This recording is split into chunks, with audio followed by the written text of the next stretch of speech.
रोके वाला केहू नहीं खे जमाना में।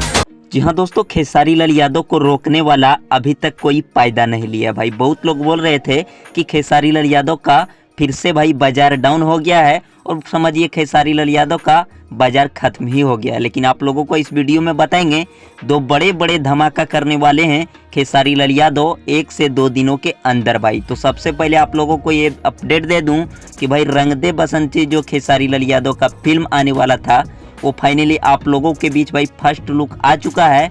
और एक और धमाका होने वाला है जो खेसारी लाल यादव का ही धमाका होने वाला है, उसके बारे में बता दूं कि भाई तबाही वाला गाना आने वाला है, जिसके बारे में आप लोग काफ़ी बेसब्री से इंतज़ार कर रहे थे। तो आप लोगों के लिए भाई बहुत बड़ा खुशखबरी है, रंग दे बसंती का फर्स्ट लुक आने वाला है और बवाल गाना भी आप लोगों के बीच जल्द देखने को मिलेगा।